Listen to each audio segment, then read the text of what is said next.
আপনি নিশ্চয়ই কর্কট রাশির জাতক বা জাতিকা, তাই এই ভিডিওটিতে ক্লিক করেছেন আর জানতে চাইছেন আগামী বছর মানে 2025 কেমন যেতে চলেছে।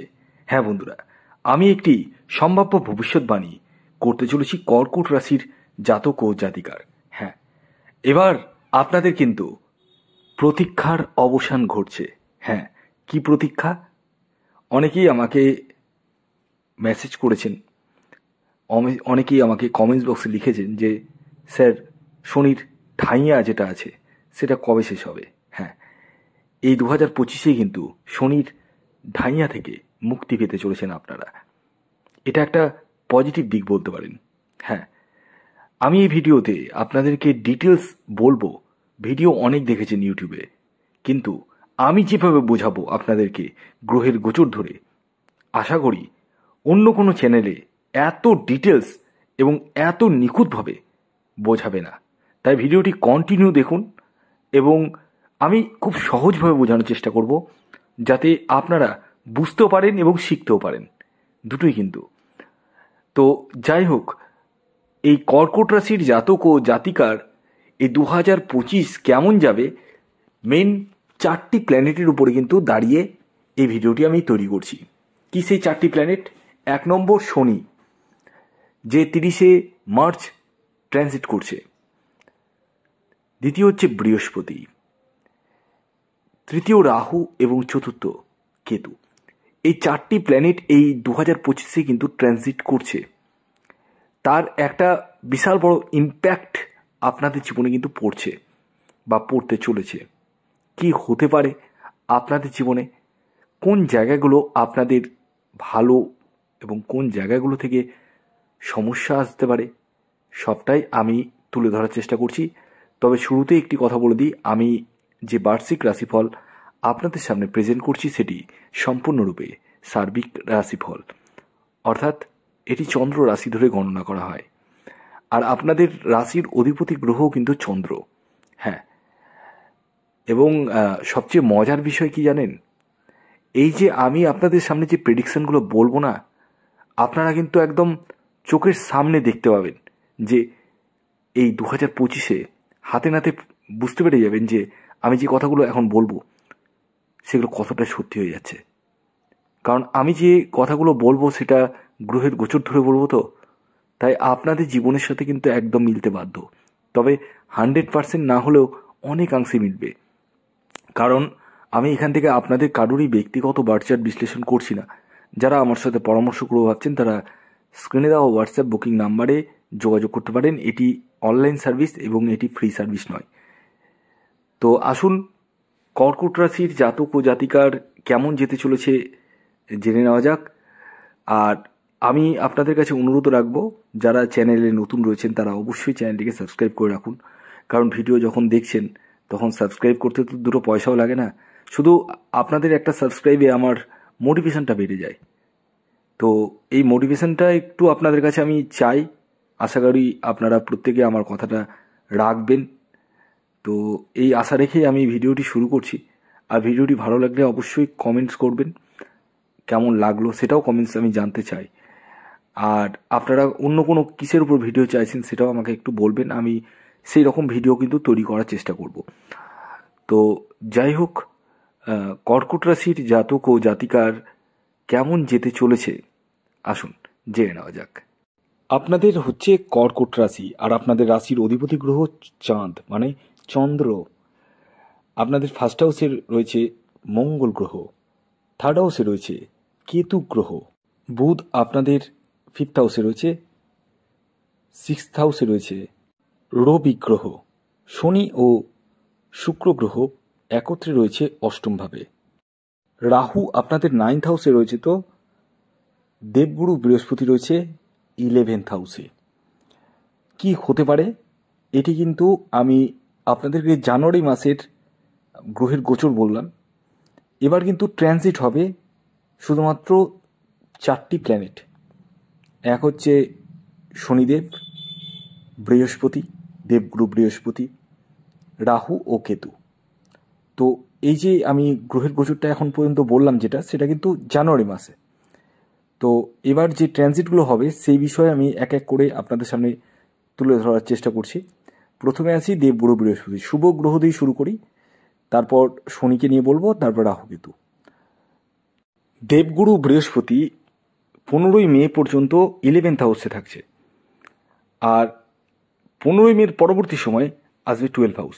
এই যে 15 মের আগে এবং পরে কি হতে পারে সে বিষয়ে আমি আগে বলে দিই। দেখুন, দেবগুরু বৃহস্পতি যতদিন 11th হাউসে থাকবে আপনাদের মধ্যে ডিজায়ার্ড জায়গাটা কিন্তু বাড়বে। মানে যে কোনো কিছু তৈরি করব, যেটা আমার নাই সেটা আমি করব, এই যে একটা ইচ্ছে সেটা কিন্তু তৈরি হবে। এবং আপনাদের মধ্যে জ্ঞান তৈরি হবে, ভরপুর জ্ঞান, মানে মানে জ্ঞানের সাগর বলতে পারেন একরকম। এটা আমি কোনো আপনাদেরকে মানে ছোট করার জন্য বলছি না, এটাই বাস্তব। আর এছাড়াও আরেকটি জিনিস হবে, আপনাদের গৃহে কোনো মানে শুভ অনুষ্ঠান হওয়ার সম্ভাবনা রয়েছে, এবং ভ্রমণ, দূরযাত্রা বা বিশেষ করে ধর্মীয় যাত্রা হওয়ার সম্ভাবনা কিন্তু রয়েছে। সাডেন প্রফিট, হঠাৎ করে প্রফিট, এটা কিন্তু এনে দিতে চলেছে দেবগুরু বৃহস্পতি 15 মের আগে পর্যন্ত।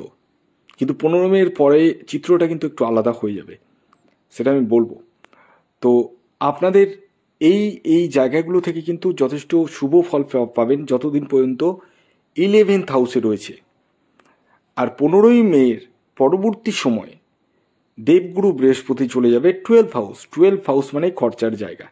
তাই আপনাদেরকে প্রথমেই বলে রাখি, খরচাটাকে কিন্তু আপনাদেরকে কন্ট্রোল করতে হবে। হয়তো খরচা হয়ে যাওয়ার সম্ভাবনা রয়েছে, কিছু অংশে লোনে পড়ে যাওয়ার সম্ভাবনা রয়েছে, এবং মানসিক টেনশন কিছু পরিমাণে বৃদ্ধি পাওয়ার সম্ভাবনা রয়েছে। এবং সবচেয়ে বড় কথা কি বলুন তো, আপনাদের ছোটোখাটো বিষয়ে মানে রাগ জেদ এগুলো কিন্তু বাড়বে। আর শত্রুতা বৃদ্ধি সেটাও কিন্তু এনে দিতে পারে এই দেবগুরু বৃহস্পতি 15 মের পরবর্তী সময়। একটু কেয়ারফুল থাকবেন। 15 মের আগে পর্যন্ত কিন্তু আর একটি জিনিস শুভ রয়েছে, যেটি আমি বলতে মানে মিস করে গেছি, সেটি হচ্ছে বিবাহের জায়গা, সন্তানের জায়গা। মানে যারা বিবাহের জন্য এগোতে চাইছেন 15 মের আগে পর্যন্ত এগিয়ে যেতে পারেন, সেই জায়গাটা কিন্তু ভালো রয়েছে। আর সন্তানের জায়গাটাও কিন্তু ভালো রয়েছে, যারা সন্তানের জন্য প্ল্যানিং করবো ভাবছেন তারাও কিন্তু এগোতে পারেন। আর হ্যাঁ, 15 মের পরবর্তী সময়ে আপনাদের খরচাটা কিন্তু বাড়বে, যেটা বললাম। দ্বিতীয়ত হচ্ছে আপনাদের ক্ষেত্রে কিন্তু অহেতুক ঝুট ঝামেলা আসার সম্ভাবনা কিন্তু রয়েছে, এবং আপনাদেরকে একটু বুঝে সুঝে খরচা করতে হবে। মানে হুমজিগালি চললে কিন্তু হবে না, মানে হঠকারিতা সিদ্ধান্ত নিলে কিন্তু বিশাল ফ্যাসাদে পড়তে পারে। এই সময় কাউকে কিন্তু মনের কথা পেটের কথা খুলে বলবেন না, কাউকে একদম চোখ বন্ধ করে ভরসা করবেন না। যাকেই ভরসা করবেন সেই কিন্তু আপনাকে একদম বাংলা ভাষায় হচ্ছে বাঁশ দিয়ে দিবে। তো একটু কেয়ারফুল আপনাদেরকে হতে হবে 15 মের পরবর্তী সময়ে, যখনই বৃহস্পতি 12 হাউসে যাবে। এরপরে আমি চোখ রাখি শনিদেব, কর্মফলদাতা শনিদেব 30শে মার্চ 2025 ট্রানজিট করছে। আপনাদের শনির যে ঢাইয়া সেটা কিন্তু খতম হতে চলেছে 30শে মার্চ 2025, এবং শনি কিন্তু 8 হাউস থেকে 9th হাউসে আসতে চলেছে। যখনই ট্রানজিট করবে 8 থেকে 9-এ আসবে। তো 8-এ এখন পর্যন্ত রয়েছে, 30শে মার্চ পর্যন্ত থাকবে। তো একটা কথা বলি, আপনারা যদি কোনো প্ল্যানিং করে থাকেন, কোনো কিছু কিনবো বা কোনো কিছু ধরুন একটা ফ্ল্যাট বুকিং করবো ভাবছেন, বা একটা গাড়ি কিনবো ভাবছেন, বা কোনো কিছু প্রপার্টিতে ইনভেস্ট করবো ভাবছেন, বা যে কোনো কিছু শুভ কাজ 30শে মার্চ পর্যন্ত কিন্তু একটু আপনারা কন্ট্রোলে রাখুন সেটাকে। কিচ্ছু করতে যাবেন না, হাত দিতে যাবেন না।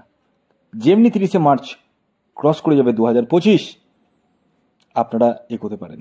কারণ শনি চলে যাবে 9th হাউসে, পিতার কাছ থেকেও হেল্প পাবেন, এটাও বলে দিচ্ছি। পৈতৃক সূত্র থেকে অর্থ বা সম্পত্তি লাভ হওয়ার সম্ভাবনা রয়েছে, ভাগ্যের সাপোর্টটা কিন্তু পাবেন, সেই জায়গাটা কিন্তু আসবে বা আসতে চলেছে। এছাড়াও যাদের প্রেম জীবনে বিভিন্ন রকম সমস্যা চলছিল, ফ্যামিলি লাইফে সমস্যা চলছিল, খিটিমিটি, সেই জায়গাটা কিন্তু কমবে বা নাই হওয়ার দিকে, এবং আপনাদের মধ্যে একটা সুন্দর মানে জীবন কিন্তু তৈরি হবে, সেই জায়গাটা কিন্তু এনে দেবে শনিদেব। প্রফিটের দিকে কিন্তু আপনারা খেয়াল করবেন এই সময়। 30শে মার্চের পরবর্তী সময় প্রফিট বিভিন্নভাবে বা গেন হওয়ার সম্ভাবনা রয়েছে। আপনার বিরুদ্ধে যদি কোনো কোর্ট কেস মামলা মোকদ্দমা চলে সেই জায়গা থেকেও কিন্তু রিলিফ পেতে চলেছেন, সেই জায়গাটাও কিন্তু শুভ। এরপর আসি রাহু ও কেতু নিয়ে আলোচনা। 18ই মে 2025 রাহু কিন্তু 8 হাউসে চলে আসবে। 8 হাউসে এসে আপনাদের ভাগ্যের যে সাপোর্টটা ঠিক পাচ্ছেন না সেই জায়গাটা পাবেন। আকস্মিক অর্থ প্রাপ্তির সম্ভাবনাটা কিন্তু বাড়াবে। যারা শেয়ার মার্কেটে ইনভেস্ট করবো ভাবছেন তারা কিন্তু এই সময় কিন্তু করতে পারেন, খুবই শুভ। রাহুর সাথে সাথে কেতু কিন্তু 2nd হাউসে চলে আসবে। আপনাদেরকে মধ্যে কিন্তু মানে মুখের বাণী মধুরতা এনে দেবে। দ্বিতীয়ত আপনাদের মধ্যে একটা ক্লেভার বা চালাক, মানে চালাকি করে কোনো কাজকে হাসিল করে নেওয়া সেই জায়গাটা কিন্তু এনে দিবে। এবং মানে ফ্যামিলির মধ্যে আপনাদের যে পলিটিক্স চলছিল সেই জায়গাটা কিন্তু মানে উল্টো দিকে ঘুরবে। এবার আপনার কথাতেই কিন্তু ফ্যামিলি চলবে, সেই জায়গাটা কিন্তু এনে দিবে কেতু। তো ওভারঅল যদি দেখি 2025 কিন্তু আপনাদের জন্য যথেষ্টই শুভ। বাকিটা নির্ভর করবে আপনার নিজস্ব ব্যক্তিগত বার্থ চার্টের উপর। ভিডিওটি কেমন লাগলো অবশ্যই জানাবেন। যদি ভিডিওটি ভালো লাগে অবশ্যই লাইক করে দিন, শেয়ার করে দিন, সাবস্ক্রাইব না করে থাকলে সাবস্ক্রাইব করে ফেলুন। ধন্যবাদ।